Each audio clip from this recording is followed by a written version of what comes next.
OK, other examples of two-factor authentication. So something else we can do besides texting codes to your phone is you can actually purchase a device that generates those codes. So instead of a phone, you might buy a separate device. And there are some examples that generate codes. And that's something you can own. So it's like your phone, but it's specifically designed to generate authentication tokens. So one way that might happen, if you've ever wondered how your phone generates those tokens, if it's not something that's sent to you over text, something that could happen is that this device and the server share a common secret key. Anytime the user wants to log in, the server HMACs the current time with the key, and your phone or your device HMACs the current time with the key. We know HMAC is deterministic, so both sides should get the same code. And then the user has to type in the code. The website checks the code against the HMAC that they computed. And if they match, then we say the user has successfully authenticated. If they don't match, then the user has not authenticated. And you have to own the device with the key in order to generate these codes. And sometimes just for usability, the code might be truncated to the first 6 decimal digits, for example. And maybe the time switches every minute or every 30 seconds. So you don't have to type it within a millisecond and things like that. So if you've ever wondered what those security codes are or where they come from, this is one example of where they come from. Now, once again, the relay attack might still work where the attacker asks you for your code. But this is an example of another thing you can own that's not your cell phone. Even more sophisticated is something called a security key. And interestingly, the security key is actually designed to stop phishing. So everything we've talked about so far tries to make phishing less damaging by requiring 2 factors. But a security key actually tries to stop phishing entirely. So it's still something you own. It's still a second factor. But the idea behind the security key is that it's going to help you check for phishing in some way.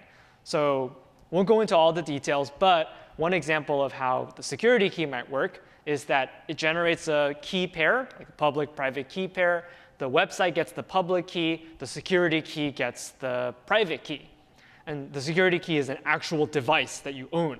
So the private key is on that device. The public key is somewhere on the server.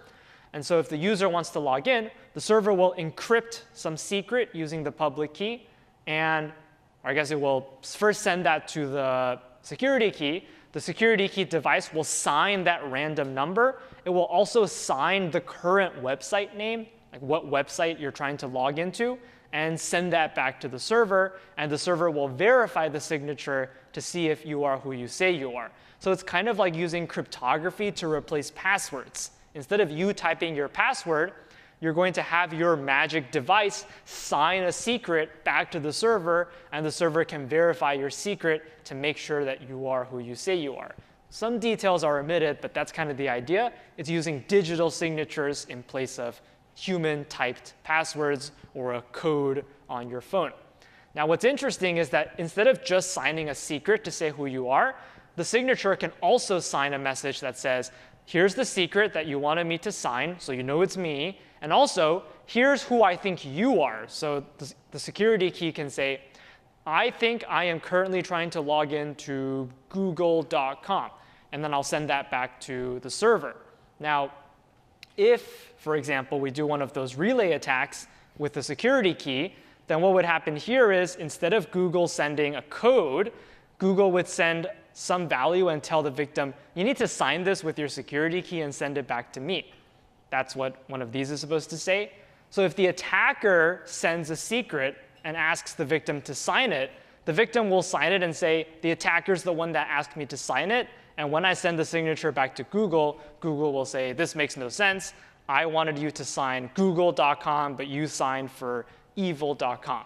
So again, the details are not something we're going to go into a lot of detail about, but security keys, they intentionally stop phishing because in addition to signing the nonce to say who you say you are, they also sign what website you're trying to log into. And if you're trying to log into evil.com from a phishing attack, the signature will not match when the attacker tries to present that signature to the real google.com website. So that's a quick overview of security keys.